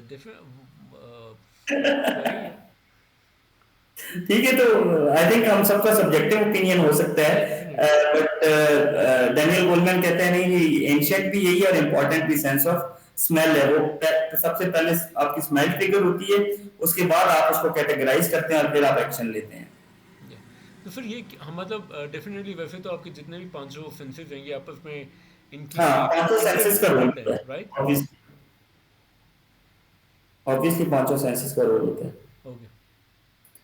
अच्छा जी, फिर हमारे इमोशंस हमें गाइड भी कर रहे होते हैं डिफिकल्ट सिचुएशंस में, कि किस तरह से हमने अपने आप को रेगुलेट करना है वापस। और अगर हम अपने आप को रेगुलेट नहीं कर पाते after setback, after a declining performance, या after having setbacks in our domains of life, for instance academia, for instance our work life, for instance our family life, तो अगर हम अपने आप को वापस से ट्यून नहीं करते with reference to our emotions, या अपने आप को रेगुलेट नहीं करते, अगर हम सेल्फ अवेयर नहीं होते, तो फिर इसका मतलब है हम पीछे रह जाएंगे ना लाइफ में। हम उन चीजों को एडजस्ट नहीं कर पाए या कोप अप नहीं कर पाए, तो इन अ वे फिर हम साइकोपैथोलॉजी की तरफ या साइकोलॉजिकल इश्यूज की तरफ चले जाएंगे, अगर हम अपने इमोशंस की डायरेक्शंस को फॉलो नहीं करेंगे, या अपने इमोशंस को हम एक तरह से रीट्रैक या रीएडजस्ट नहीं करेंगे। अच्छा जी, अब हम आ जाते हैं एमिग्डाला हाईजैक को डिस्कस करते हैं। ये क्या है? आपके ब्रेन में एक पार्ट होता है जिसको हम कहते हैं न्यूकॉर्टेक्स, which plays the role of thinking brain, या which polishes your ability to think in a certain situation। अब एमिग्डाला हाईजैक जब होता है, तो तब आपका जो फ्लाइट और फाइट रिस्पॉन्स है वो इनहिबिट हो जाता है, और उसकी मैनिफेस्टेशन होती है in the form of negative emotion. अब ये जो न्यूरल टेक ओवर होता है एमिग्डाला में, ये एक इंस्टेंट में होता है। इससे पहले कि न्यू कॉर्टेक्स आपको सोच के और उस एक्शन की तरफ लेके जाए, आप वो एक्शन, नेगेटिव एक्शन परफॉर्म कर चुके होते हैं, और उसके फिर आपको नेगेटिव कॉन्सिक्वेंसेस फेस करने पड़ते हैं। अगर आप लोगों में से किसी को याद हो, तो एक फीफा वर्ल्ड कप का फाइनल था, जहां पे जो फ्रांस का कैप्टन है, वो ऑपोजिशन का प्लेयर उसको कोई वर्ड बोलता है या कोई कमेंट पास करता है, जिसपे वो गुस्से में उसको टक्कर मार देता है, और रेफरी उसको रेड कार्ड देके बैक भेज देता है, and resultantly France loses that world cup final. अब आप ये देखें कि उसका एमिग्डाला, यानी कि उसकी सोचने की जो एबिलिटी थी, या जो उसका एक मैनिफेस्टेशन होनी थी, अगर वो उस चीज को 1-2 सेकंड के लिए एसेस कर लेता, तो शायद वो उसको टक्कर ना मारता। तो जब उसका एमिग्डाला हाईजैक हुआ, तो उसको बाद में खुमियाजा भुगतना पड़ा। तो हम में से बहुत सारे लोग अपनी जिंदगी में एमिग्डाला हाईजैक करवा चुके होते हैं। कहीं किसी के ऊपर ऊंचा बोल जाते हैं, कहीं किसी के साथ कोई गलत एक्शन कर जाते हैं, तो इसका मतलब ये है कि हमने अपने एमिग्डाला को उस वे में पॉलिश या ट्रेन नहीं किया हुआ कि ऐसी सिचुएशन में, वही बात है कि if we know our triggers, तो फिर हम उसके हिसाब से अपने आप की जो स्ट्रेटजी है वो मैनेज कर सकते हैं। तो this was about amygdala hijack. अब हम आ जाते हैं एक एक्टिविटी की तरफ। कौन पढ़ेगा जी ये activity? If anyone of you can read it allowed for all of us. Anyone who is in the session can read it aloud for us। ये एक्टिविटी बहुत इंपॉर्टेंट है जी। हम पांचों डोमेन्स को इसमें देखेंगे। Okay, sir, I can read. Sure. It's late afternoon on a Thursday, and the only thing between Ali and this weekend is a big law test at 10 a.m. on Friday. There's a lot at stake on this test. I will count for one third of his final grade. His cell phone rings. It's Amna with an invitation. A group of us are planning to go out tonight. We thought about an early dinner and a movie. We won't be late, she says. The last Yes. time the last time Ali went on a night before a big test, he came home late. This time he is committed to coming home by 9 p.m. So review for the test. Ali goes out with Amna and her friends. He is having a wonderful time, and every time he thinks about going home, he says to himself, just a little longer and I will go. Before he knows it, it's 2 a.m. and the test is only 8 hours away. Ali is exhausted and stressed. He must decide whether he should sleep a few hours or pull an all-nighter to pass the test. He decides to sleep. He sets the alarm for 4 a.m. When he wakes up groggy and out of sorts, Ali starts to study. But his roommate's alarm goes off at 6 a.m. His roommates keep hitting snooze, so the alarm goes off every 15 minutes. Ali is annoyed. He doesn't want to leave the room, but he must concentrate. He complains, I'm trying to study. Will you please be quiet? His stress is getting worse, and now it's 8:30 a.m. His cell phone rings. It's Ali's mother reminding him about his grandmother's birthday. He snaps, Mom, please don't bother me now. I'm studying. He quickly hangs up. He has had it. This is his worst nightmare. He is stressed, on the edge, and exhausted, and he feels a big headache coming up. जी जनाब, तो ये आपने अली अली का सारा scenario देख लिया। तो आपको क्या लग रहा है कि अली की कौन-कौन से एस्पेक्ट्स जो हैं वो मिसिंग हैं, जो हमने डैनियल गोलमैन के 5 सब डोमेन्स पढ़े इमोशनल इंटेलिजेंस के। अगर आप अली की जगह होते तो आप क्या करते? कोई अपने-अपने रिस्पॉन्सेस बता दें जी सारे। उसने सबसे पहला काम क्या किया जो गलत था? कौन-कौन सी चीजें उसकी खराब हैं यहाँ पे? उसकी सेल्फ अवेयरनेस है, सेल्फ रेगुलेशन है, मोटिवेशन है। कौन कौन से एस्पेक्ट्स मिसिंग नजर आ रहे हैं आपको अली की स्टोरी में? सबसे पहले तो उसे ये बात याद आई कि जब वो लास्ट टाइम गया था पार्टी पे तो वो लेट हो गया था, तो इसका मतलब है उसकी सेल्फ अवेयरनेस वीक है। फिर वो अपनी इम्पल्स को कंट्रोल नहीं कर सका, और वो ये जानते बूझते हुए भी कि लास्ट टाइम उससे गलती होगी, तो वो उसने अपने आप को सेल्फ रेगुलेट भी नहीं किया, और फिर वो टेस्ट की तरफ शायद इतना मोटिवेटेड ही नहीं था। अगर वो मोटिवेटेड होता तो शायद वो एक्शन ही ना लेता। तो आई थिंक उसकी self awareness, self regulation, motivation, और टू सर्टेन एक्सटेंट उससे सोशल स्किल्स भी क्या है, मिसिंग है इस स्टोरी में।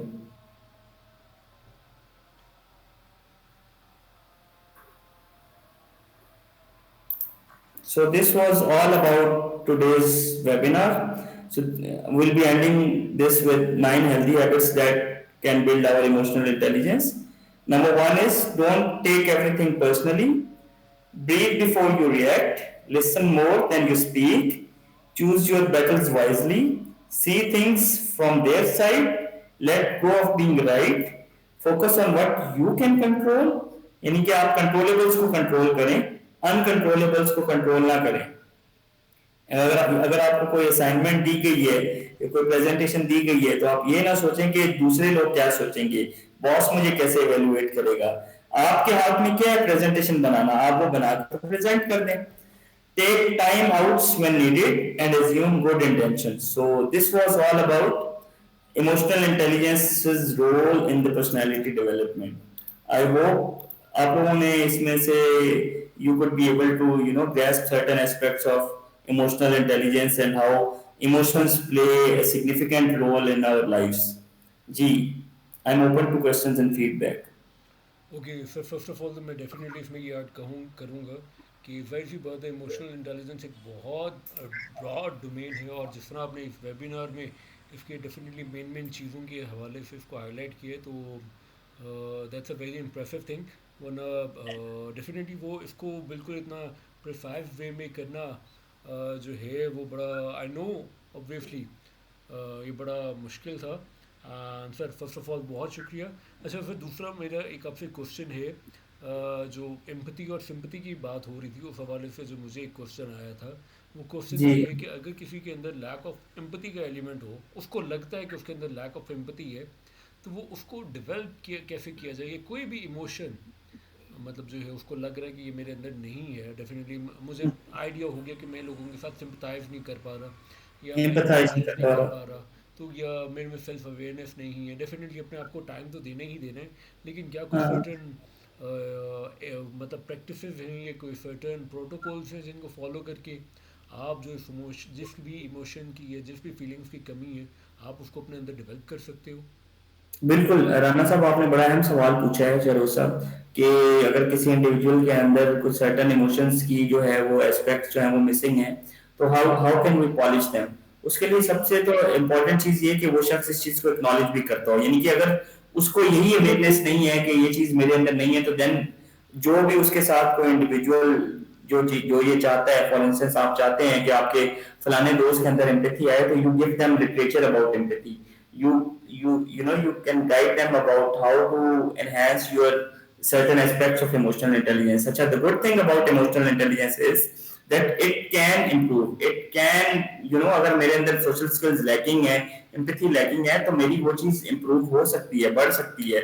बट उसके लिए उसको लेके साइको एजुकेट करना इज इम्पोर्टेंट, उस इंडिविजुअल का विलिंग होना इज इम्पोर्टेंट कि अच्छा जी मैं अपने इन स्किल्स के ऊपर काम करना चाहता हूँ, कर सकता हूँ या करूंगा या करूंगी।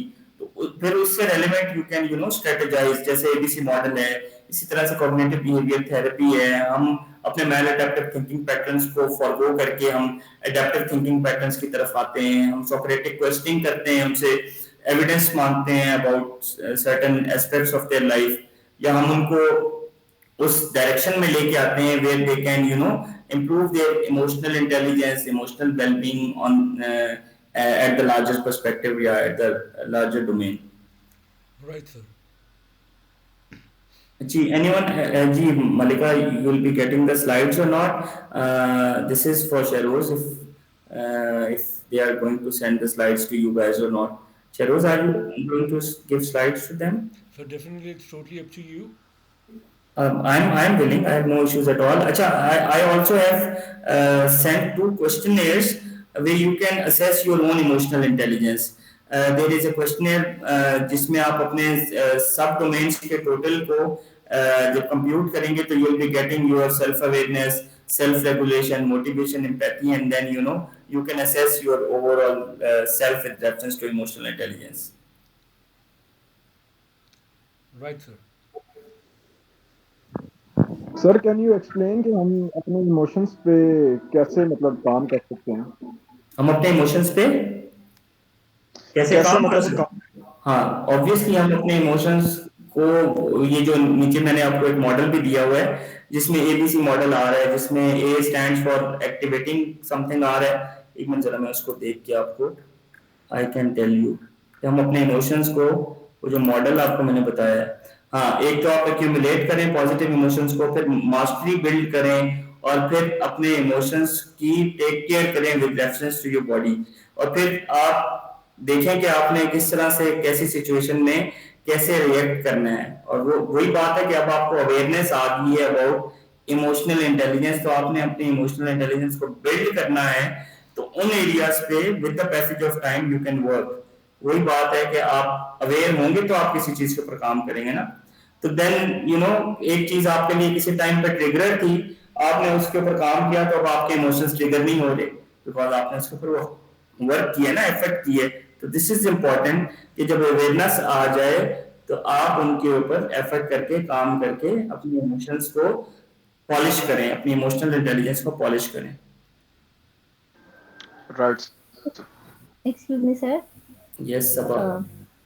सर अगर देयर सम सिचुएशन जिसमें अगर आपने कोई काम किया है और आपने अपनी पूरी एनर्जी के साथ वो काम एक्सर्ट किया और सारी उस पे अपना सारी फोकस किया है, और उसी आपकी टीम में एक और बंदा आपके आइडिया को डिफरेंटली प्रेजेंट कर दे, ठीक है? अब आपका उसके साथ आर्गुमेंट आ रहा है, but he is your friend as well.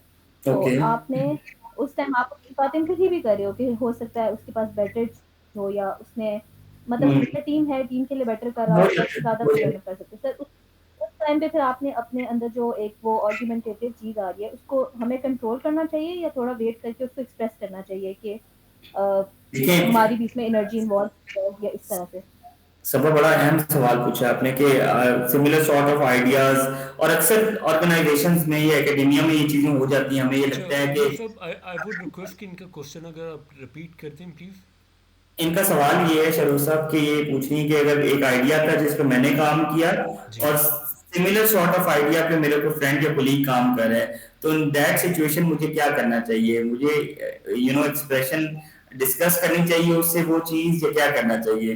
तो आई थिंक अगर तो आपके साथ उस इंडिविजुअल की इतनी अंडरस्टैंडिंग है कि आप अपने इमोशंस को, अपनी बात को कम्युनिकेट करके सॉर्ट आउट कर सकते हो, तो उससे अच्छी बात नहीं हो सकती कि आप दोनों उस चीज को डिस्कस कर लें and then you guys come to a conclusion. Either वो अपना आइडिया ड्रॉप कर दें या आप अपना आइडिया ड्रॉप कर दें, तो यू हैव अ कंक्लूजन।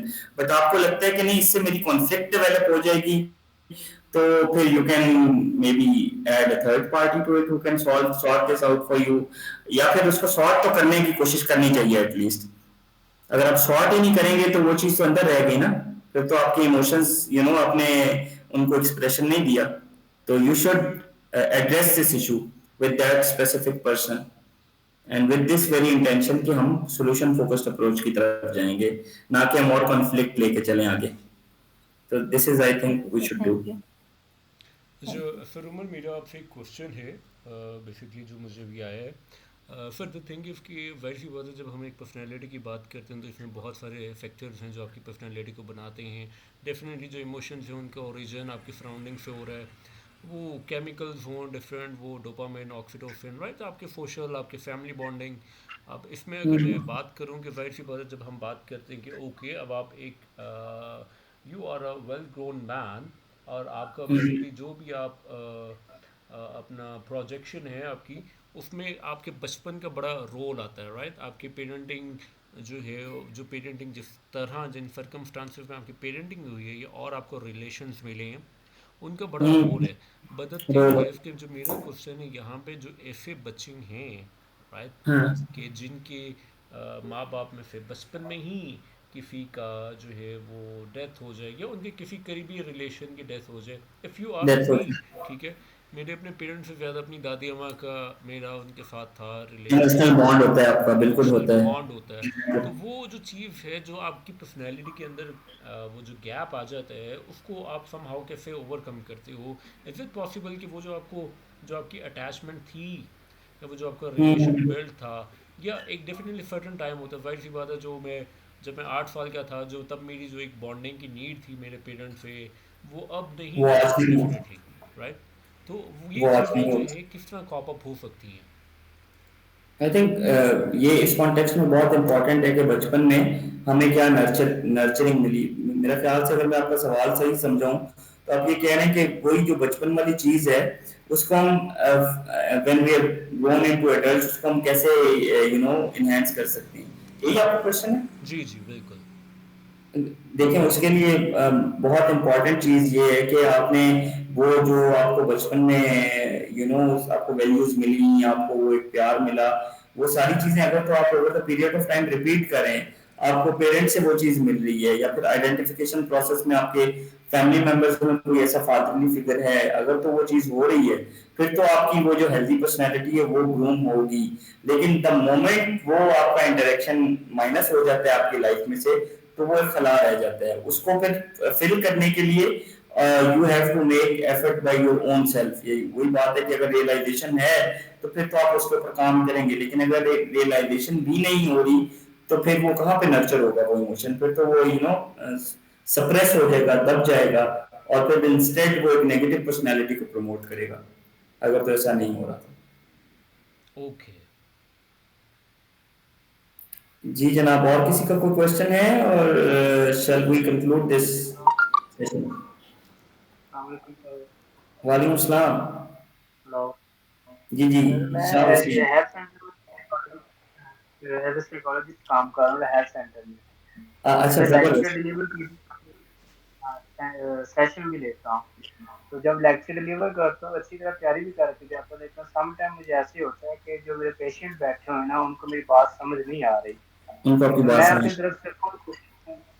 अपनी तरफ से फुल कोशिश करता हूँ कि उनको अच्छी तरह समझा सकूँ, अच्छी तरह उनको लेक्चर डिलीवर कर सकूँ।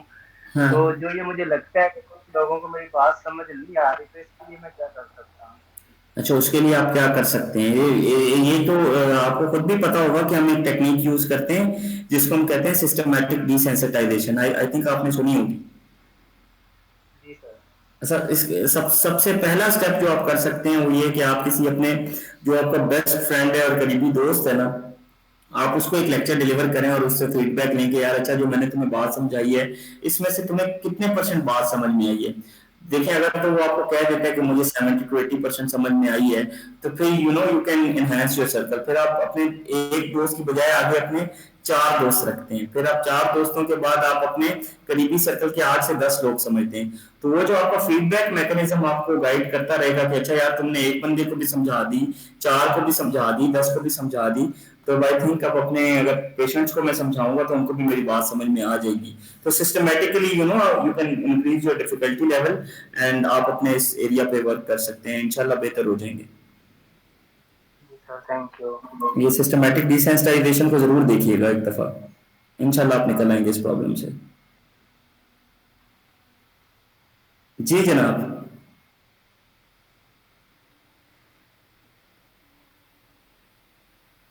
Sir, I have a question.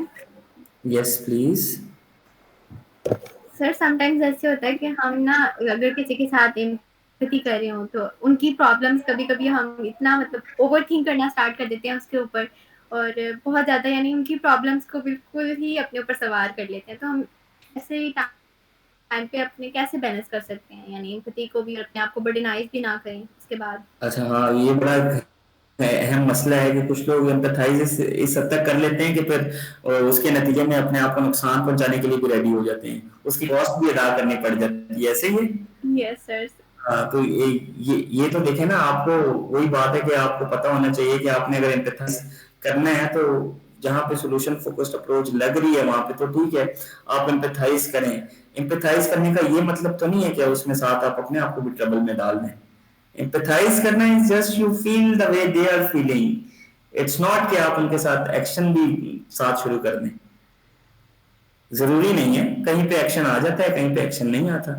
So you have to clearly differentiate कि either your action is required or not. So यहाँ पे आई वुड सजेस्ट कि ऐसी कोई फीलिंग आ रही हो तो you might take suggestion from a closed one, जो कि आपको इसमें गाइड कर सकता है। कभी कभी हम जिस पिक्चर को हम देख रहे होते हैं वो एक्यूरेट भी नहीं होती, तो we must share certain aspects इस तरह की नेचर के जो हों with any close one so that they can also help us guide with the situation।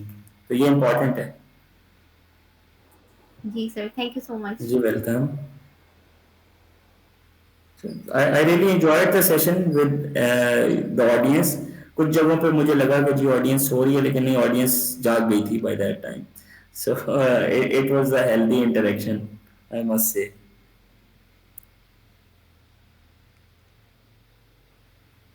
Marusha, you want to say something? I think you are my student as well। No, sir. Yes, I'm your student. You are my student at Rifa? Yes, sir. MS or ADCP? MS.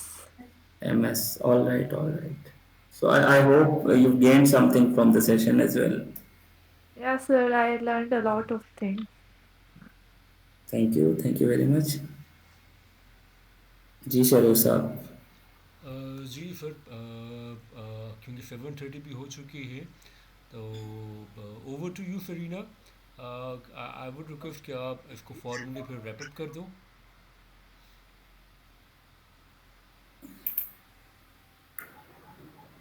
Okay Farina, can you hear me? Sure sir, yes. Sure. Thank you so much, sir, for your insightful presentation and insights. Welcome.